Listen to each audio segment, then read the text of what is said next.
মুসলমান ভাইকে হত্যা করে চট্টগ্রামের মধ্যে আইনজীবী খালেদ সাইফুল আলিফকে আজকে সনাতন ধর্মের হিন্দুরা সেই ইসকন নেতার একজন তাকে হত্যা করেছে, আজকে বিচার নাই, আজকে কোনো ফাইসালা নাই। কারণ কি?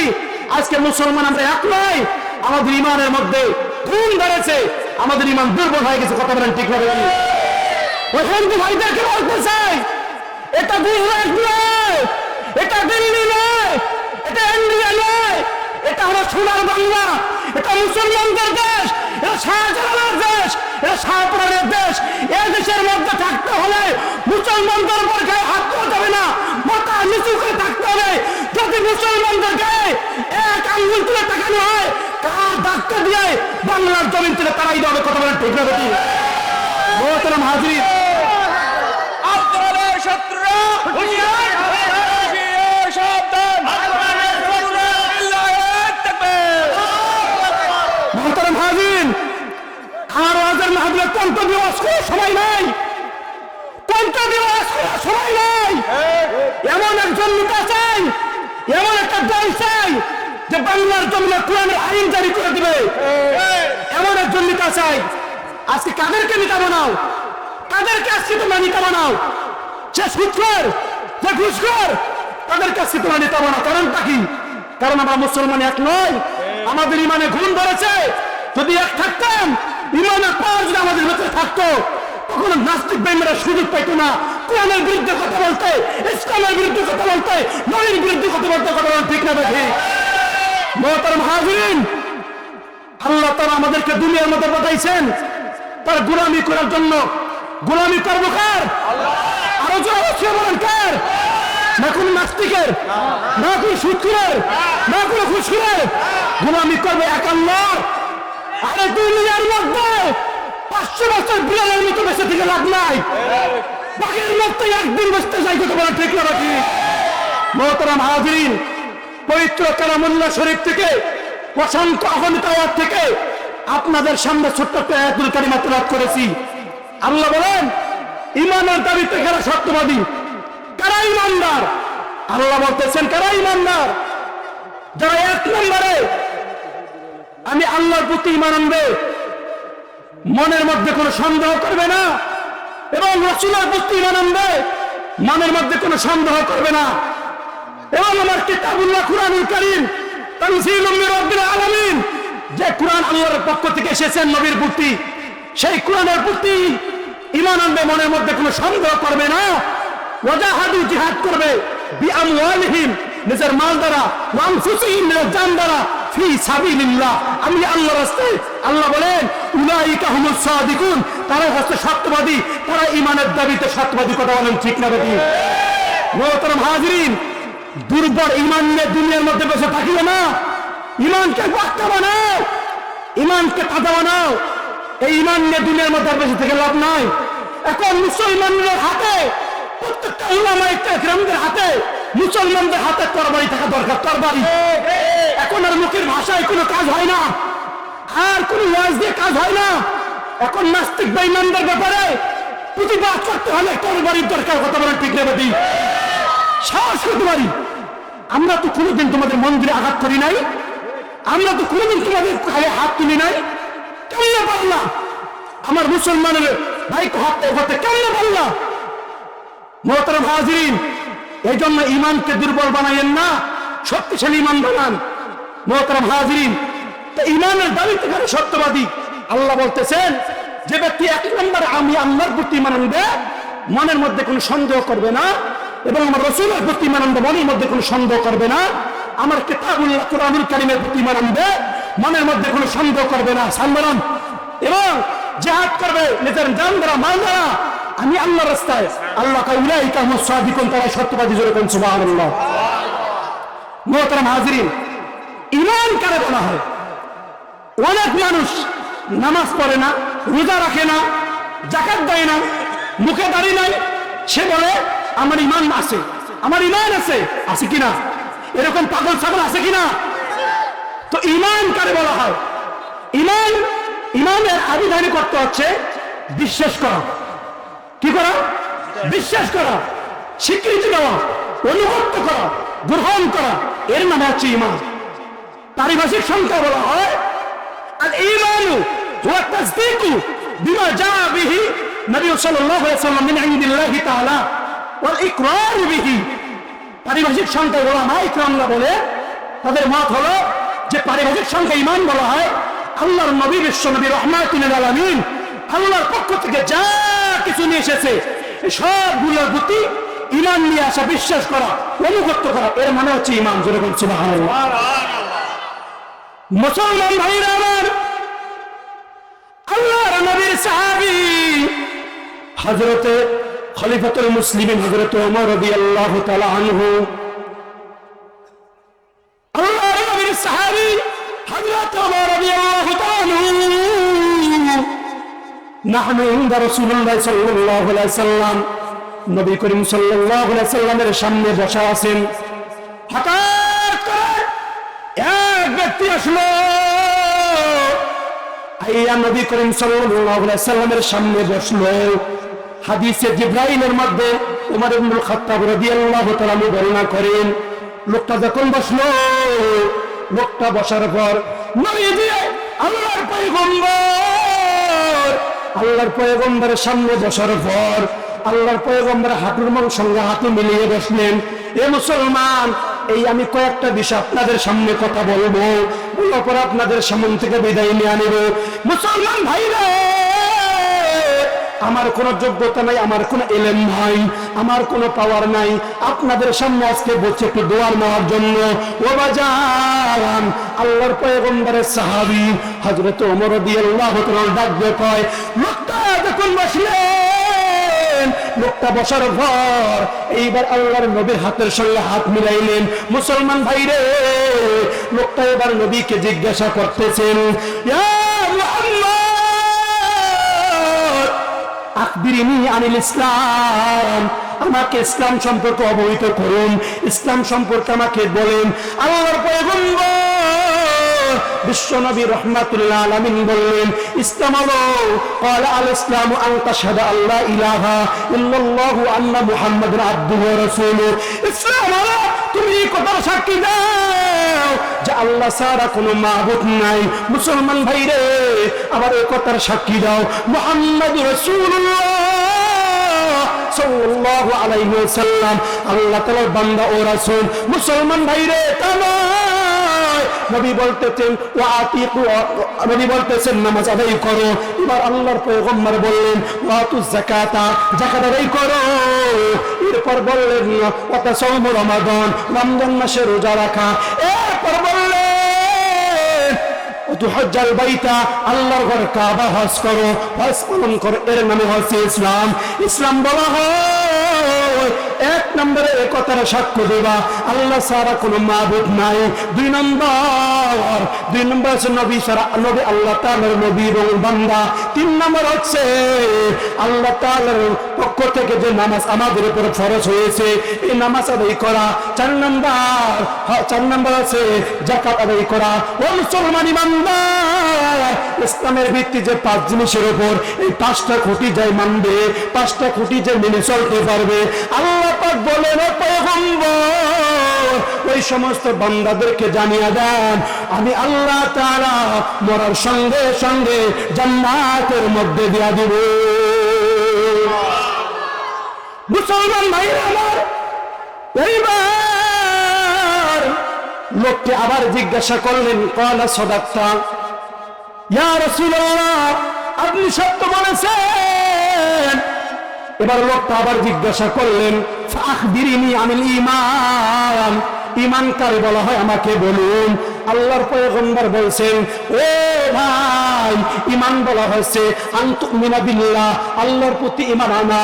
ও মুসলমান ঈমানদার, ও মালাইকাতিহি এবং ফেরেশতাদের প্রতি ঈমান আনা, ও কিতাবিহি এবং আল্লাহ তাআলার কোরআনের প্রতি ঈমান আনা, কিতাব সমূহের প্রতি ঈমান আনা, ওয়া রাসূলিহি,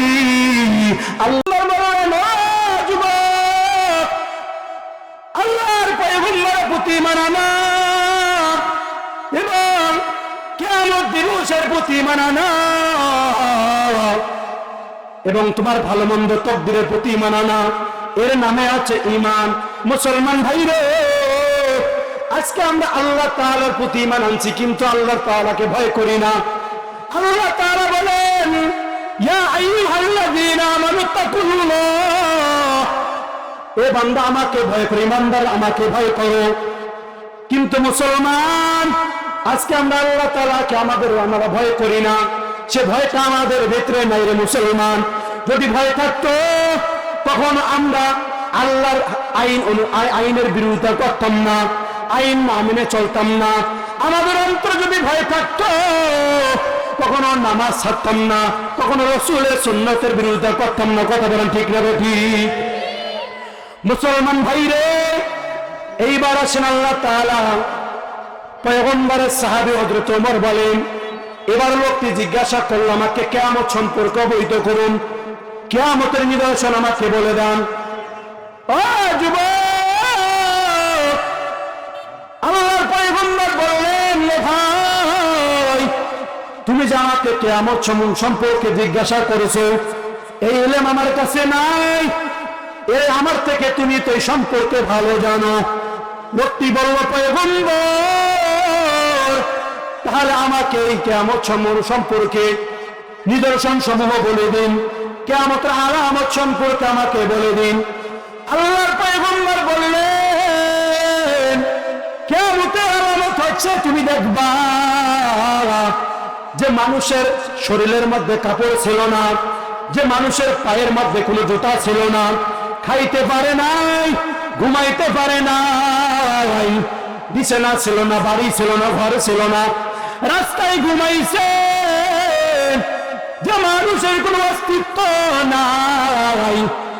তারা দেখবে এক সময় বড় বড় বিল্ডিং তৈরি করবে, বড় বড় পোশাক তৈরি করবে, দেশের নেতা হবে, দেশের এমপি হবে, দেশের মন্ত্রী হবে, মসজিদের সভাপতি হবে, মাদ্রাসার সভাপতি হবে, ওয়াজের ময়দানে সভাপতি হবে।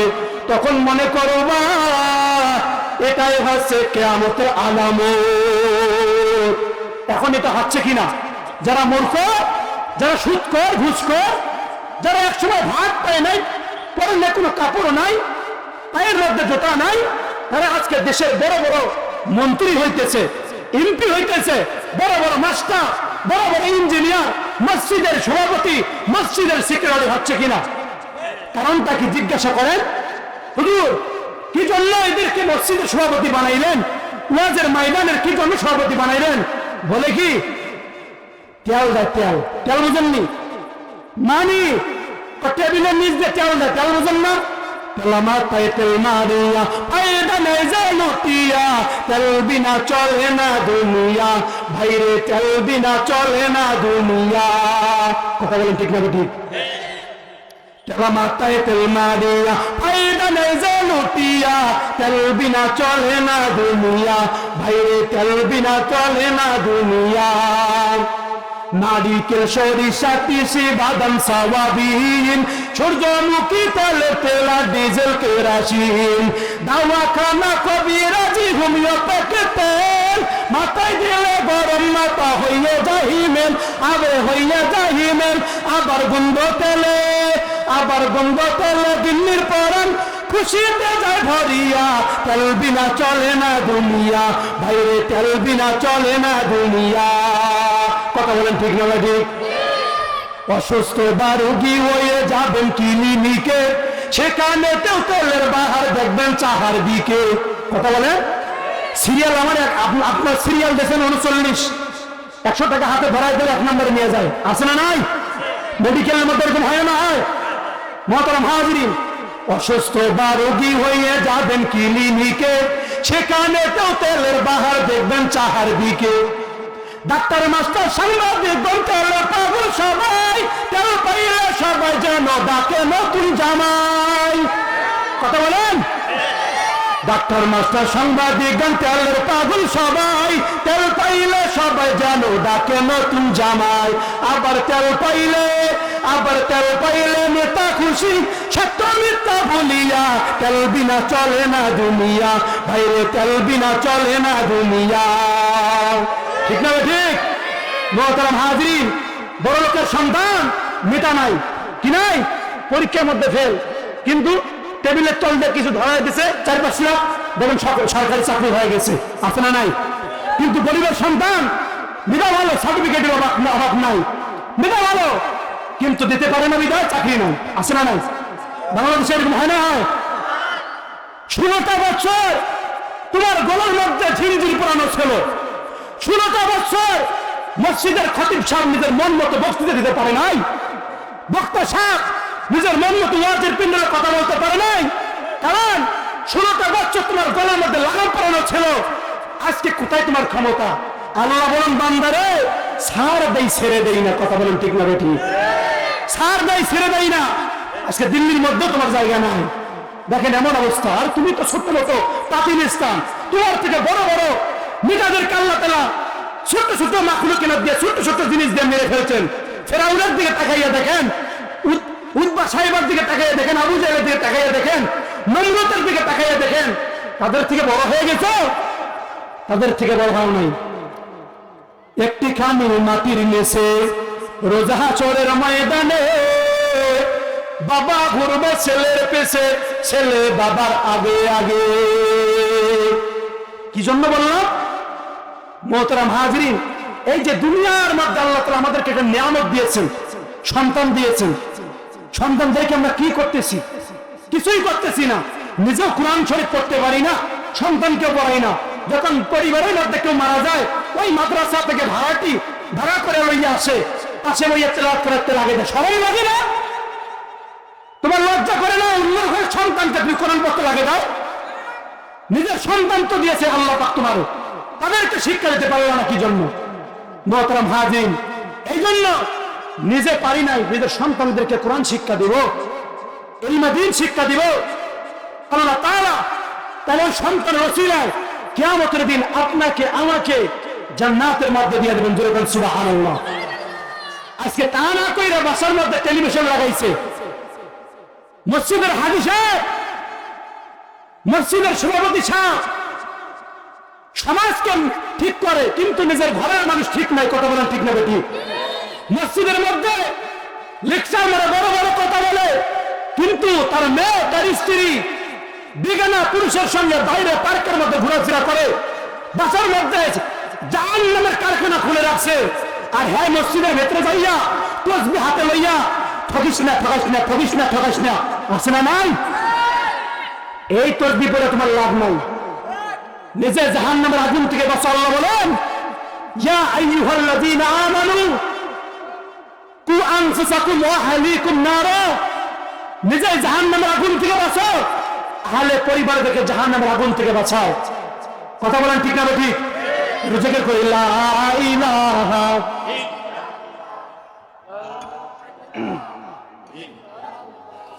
লা ইলাহা। মুসলমান ভাইরা আমার, আর লম্বা নয় মুসলমানদের, গভীর মনোযোগ দিয়ে শুনবা, সংক্ষিপ্ত আলোচনা শেষ করে দেব। আল্লাহ তাআলা বলেন, ওয়ামা খালাকতুল জিন্না ওয়াল ইনসা ইল্লা লিয়াবুদুন। আমি আল্লাহ তাআলা মানুষ এবং জিন জাতিকে দুনিয়ার মধ্যে পাঠাইছি শুধুমাত্র আমার গোলামি করার জন্য, আমার বندگی করার জন্য। মুসলমান ভাইরা আমার, আল্লাহ তাআলা বলতেছেন, আসমান বানাইলাম, জমিন বানাইলাম, জানো না কি জন্য বানাইছি? আসমান বানাইলাম মাত্র 6 দিনে, জমিন বানাইলাম 6 দিনে, সমস্ত মাখলুকিনাত বানাইলাম 6 দিনে, সবকিছু মাত্র 6 দিনে বানাইলাম। জানো নি কি জন্য বানাইছি? নিজের হাত লাগাই নাই, নিজের হাত লাগে বানাই নাই, শুধু অর্ডার করছে হয়ে যাও, হয়ে গিয়েছে। কিন্তু রে বান্দা, খলাকতু বিয়াদাইয়া, তোমারে বানাইছি, জানো নি কি দ্বারা বানাইছি? আমি আসমান বানাইলাম, হাত লাগাই নাই, জমিন বানাইলাম, হাত লাগাই নাই, মাখলুকিনাত বানাইলাম, হাত লাগাই নাই। কিন্তু রে মুমিন, তোমাকে আমাকে আল্লাহ যখন বানাইছেন, আমাকে যখন আল্লাহ তাআলা দুনিয়ার মধ্যে পাঠাইছেন, খলাকতু বিয়াদাইয়া, নিজ হাত দ্বারা বানাইছেন। ও আল্লাহ তাআলা তোমাকে আমাকে বানাইছেন নিজ হাত দ্বারা। কি জন্য? অন্যের পূজা করার জন্য, অন্যের গোলামি করার জন্য, অন্যের চাকরগিরি করার জন্য না। আল্লাহ তাআলা তোমাকে আমাকে বানাইছেন শুধুমাত্র কেবলমাত্র আল্লাহর গোলামির জন্য। ও মুসলমান, কি জন্য আজকে আল্লাহর গোলামি বাদ দিয়ে, কি জন্য আজকে নবীর সুন্নাহ মানা বাদ দিয়ে কার পূজা করো রে বাবা, কার অনুসরণ করো রে বাবা? ও মুসলমান ভাই, এ যুবক, তোমার হাত পা ধরে বলতে চাই, আর কোন দিন নামাজ পড়বা রে বাবা? আর কোন দিন তুমি রোজা রাখবা? আর কোন দিন জাকাত আদায় করবা? কোন দিন আজকে মুখের মধ্যে দাঁড়িয়ে রাখবা? তুমি যদি মনে করো হুজুর নেসের মধ্যে নাই মাইশা, আমার দুইটা পা ধরলে আমি আজ থেকে নামাজ চালু করে দেব, আমি আজ থেকে আল্লাহ আইনের বিরোধিতা করব না, যদি তোমার মনে এটা হয়, বলো বাবা নেসের মধ্যে নেমে আসি, তোমার পা ধরে বলতে চাই, আর নামাজ চাইরো না, আর আল্লাহর হুকুমের বাইরে যাইও না। ও মুসলমান, আল্লাহর বান্দারা, আল্লাহর আযাব এত কঠিন হবে রে বাবা, তুমি আমি সহ্য করার মতো না। আল্লাহ বলেন, ইয়া আইয়ুহাল্লাযীনা আমানু তুবু ইলাল্লাহি তাওবাতান নাসুহা। বান্দা, যদি তোমার বুঝে আসে তুমি গুনার কাজ করতেছো, হে মুমিন, তাহলে তুমি তওবা নাসুহা আদায় করো, তওবাতুন নাসুহা আদায় করো। আমি আল্লাহ রহমান, আমি আল্লাহ তাআলা রহিম, আমি আল্লাহ তাআলা তোমার জিন্দেগীর সকল গুনাহ মাফ করে দিয়ে কুদরতি হাতে তুলে নেব। আজকে তাফসীর কোরআন মাহফিল হয়েছে, কয়জন লোক আসছেন গ্রাম থেকে? সব তো বাইরের লোক, ঠিক না বেঠিক? এই এলাকার মানুষের কোনো খোঁজ খবর নাই, গুরুত্ব নাই, কারণ জানোনি ইমানের মধ্যে ঘুম ধরে গিয়েছে। আজকে এই ঘুম ধরার কারণে আজকে মুসলমান নাস্তিক বেঈমানদের সাথে পায় না। ও মুসলমান যুবক, একটা মিসাল দিয়ে শেষ করে দেব রে বাবা। আমার কোনো যোগ্যতা নাই, বিভিন্ন এলাকায় যাইয়া বয়ান করে রে বাবা। এই চেয়ারের মধ্যে আল্লাহ তাআলা বসাইছে, নিজের কোনো যোগ্যতা নাই। মুরব্বীদের দোয়া, উস্তাদের সহবতি, আপনাদের দোয়া, পিতা মাতার দোয়া, আমার কোনো যোগ্যতা নাই, নাই কোনো ইলম, নাই কোনো পাওয়ার, নাই কোনো চেয়ার। মুসলমান ভাই রে, এ গুনার কাজ করবা, গুনাহ থেকে ফিরে আসো। গুনার কাজ কি জন্য করবা? নবীজির সাহাবী খলিফাতুল মুসলিমিন হযরত ওমর রাদিয়াল্লাহু তাআলা আনহু পয়গম্বরকে বলল, পয়গম্বর, অনেক দিন ধরে তাসাবে সুপার মধ্যে আছি, পয়গম্বর একটু রুখসত দেন, একটু ছুটি দেন, বাসার মধ্যে যেতে চাই। জানি না বিবি বাচ্চা কোন হালতে আছে, একটু ছুটি দেন, বিবি বাচ্চার একটু খোঁজ খবর নেব। ও পয়গম্বর, আমার একটু রুখসত দিয়া দেন। মুসলমান ভাই রে, এইবার আল্লাহর পয়গম্বর বিশ্ব নবী রাহমাতুল আলামিন এইবার ছুটি দিয়া দিলেন। খলিফাতুল মুসলিমিন বাসার দিকে রওনা হয়, কিন্তু এমন অবস্থায় হঠাৎ করে দেখতে পায় এক যুবক রাস্তার মধ্যে পড়ে পড়ে কান্না করতেছে। কিরে ভাই, কি কর জন্য কান্না করো, কি হয়েছে? যুবক ডাক দিয়ে কয়, ও নবীর সাহাবী ওমর, আমি একটা সাংঘাতিক গুনাহ করেছি, আমি একটা মারাত্মক গুনাহ করেছি, আমার গুনাহ মনে আর কখনো ক্ষমা হবে না। ওমর ডাক দিয়ে কয়, ভাই, এই কথা বইল না, এই কথা বইল না। আল্লাহ বলছেন, বান্দা যতবারই গুনার কাজ করো না কেন, যদি তোমার বুঝে আসে আমার দরবারে তওবা করো, আমি আল্লাহ তোমার গুনাহ মাফ করে দেব। কি গুনাহ করছো, কি অপরাধ করছো? যুবক ডাক দিয়ে কয়, আমি তোমার সামনে বলবো না, তোমার সামনে বলতে চাই না। কার সামনে বলবা? আমি নবীর সামনে বলতে চাই। এইবার পয়গম্বর দরবারে নিয়ে যান। পয়গম্বর ডাক দিয়ে কয়, যুবক, কি গুনাহ করেছো? হাল কতালতা নাফসা, কাউরে হত্যা করছো নি? না না, কাউরে হত্যা করি নাই, খুন করি নাই। হাশিরকু বিল্লাহ, আল্লাহর সঙ্গে শিরক করছো নি? না না, শিরকি কোনো কাজ আল্লাহর সঙ্গে করি নাই। কি গুনাহ করছো? কয় মক্কা মদিনার মধ্যে এক সুন্দরী নারী মারা গিয়েছে, এই নারীকে যখন কবরস্থানের মধ্যে রেখে আইছে, আমি এই বেঈমান, আমি এই গুনাহগার ওই কবরের মধ্যে যাইয়া মাগরিবের পর কবরটা খনন কইরা আমি এই গুনাহগার ওই নারীর শরীর থেকে সাদা কাপড় টেনে বের করেছি। বের করার পর ওই কাপড়টা লইয়া বাজারে বিক্রি করে দেব এই মনোভাব করেছি।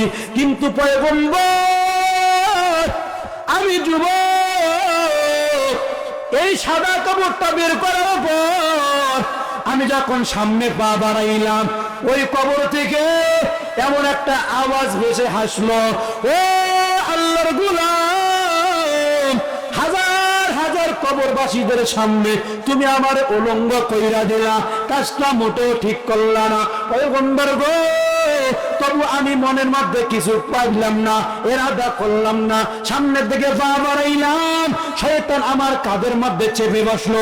এ যুবক, এইরকম নারী জীবনে তোর কপালে জুটবে না, আজকে সুযোগ, এই নারীর সঙ্গে জেনার কাজ করে ফেলো। ও পয়গম্বর, আমাকে আমি আর নিজেকে কন্ট্রোল করতে পারলাম না, নিজেকে সামলাইতে পারলাম না, কবরের মধ্যে নামলাম, ওই মৃত্যু নারীর সঙ্গে জেনার কাজ করে ফেললাম। যেরকম নাউজুবিল্লাহ। মুসলমান ভাই রে, এইবার কবরের মধ্যে নামার পর জেনার কাজ করে ফেললেন। যুবক, এবার বলছো পয়গম্বর, জেনার কাজ করার পর যখন কবর থেকে উঠলাম, নারীটা জোরে জোরে চিৎকার দিয়ে কয়, এ মদিনার নবীর উম্মত, উলঙ্গ করলা তো করলা, হাজার হাজার কবরবাসীদের সামনে তুমি আমারে নাপাক বানাইয়া দিলা। কাল কিয়ামতের দিন আল্লাহর দরবারে নাপাকি অবস্থা দাঁড়ার ব্যবস্থা করে দিলা, মোটেও কাজটা ঠিক করলা না। মুসলমান ভাইরে, যুবক এবার সামনে চলে গেলেন। এবার আল্লাহর পয়গম্বর বললেন, এ যুবক, তোমার গুনাহ ক্ষমা হবে না, মাফ হবে না। যুবক আর এক মুহূর্ত দেরি করে না, যুবক এবার সঙ্গে সঙ্গে জঙ্গলার ভেতরে চলে যায়, যাই আল্লাহর দরবারে 40 দিন পর্যন্ত খাওয়া নাই, দাওয়া নাই, চিৎকার করে কান্নাকাটি আল্লাহর পয়গম্বরের দরবারে আল্লাহ তাআলা জিবরাইল আমিনকে পাঠাইয়া দেন। জিবরাইল আইয়া কয়, ও পয়গম্বর, আল্লাহ তাআলা 3টা প্রশ্ন করার হুকুম করেছেন। বলো বলো কি 3টা প্রশ্ন করবা? 1 নাম্বার, সমস্ত মাখলুকিনাতকে আপনি বানাইছেন না আল্লাহ বানাইছে? আল্লাহর নবী কয়, আমি বানাই নাই, আমি সৃষ্টি করি নাই, আল্লাহ বানাইছেন। 2 নাম্বার হলো, সমস্ত মাখলুকিনাতের রিজিকের ফয়সালা আপনি করেন না আল্লাহ করেন? সমস্ত মাখলুকিনাতের রিজিকের ফয়সালা আমার মাওলা করে। 3 নাম্বার হলো, আল্লাহ তাআলা সমস্ত মাখলুকিনাতের গুনাহ maaf করেন না আপনি করেন? আল্লাহ তাআলা maaf করে দেয়। ও পয়গম্বর, 40 দিন পর 40 দিন পূর্বে আপনার দরবারে এক যুবক আইছিল, নিজের গুনার বর্ণনা দিয়েছে, আপনি বলছেন তোমার গুনাহ maaf হবে না, কিন্তু আল্লাহ তাআলা ওই যুবকের গুনাহ maaf করে দিয়ে জান্নাতের ঘোষণা করে দিয়েছে। মুহতারাম হাজিরিন, জেনার কাজ করার পর আল্লাহ তাআলার দরবারে এমন ভাবে মাফ চাইলেন, আল্লাহ তাআলা মাফ করে দিয়ে আবার কি করলেন? জান্নাতের ঘোষণা করে দিলেন। তো এই জন্য মুহতারাম হাজিরিন, আমরা চেষ্টা করব আর গুনার কাজ না করতে, ইমানকে মজবুত বানার চেষ্টা করব। এই সমস্ত কোরআনের মাহফিলে আসলে আল্লাহ তাআলা গুনাহ মাফ করে দেন, বরকত দ্বারা ভরপুর করে দেন। আল্লাহ তাআলা আপনাদেরকে আমাদেরকে উক্ত বিষয়ের উপর আমল করার তৌফিক দান করুক। নাসরুম মিনাল ফাতুম করে আমার জন্য সকলে দোয়া করবেন। আর দোয়ার জন্য আপনাদের সামনে এসেছি, আমার কোনো যোগ্যতা নাই। এখানে যে হযরতরা বয়ান রাখবেন অনেক বড় বড় উলামা ইকরাম, তাদের তুলনায় আমি কিছু না। এই জন্য আমার জন্য দোয়া করবেন। জানুয়ারি মাসের 22 তারিখে আমার মাথায় পাগড়ি দেওয়া হবে, যাত্রাবাড়ি মাদ্রাসা ঢাকা। সকলে দোয়া করবেন। ওয়া আখির দাওয়ানা আলহামদুলিল্লাহি রাব্বিল আলামিন। আসসালামু আলাইকুম ওয়া রাহমাতুল্লাহ।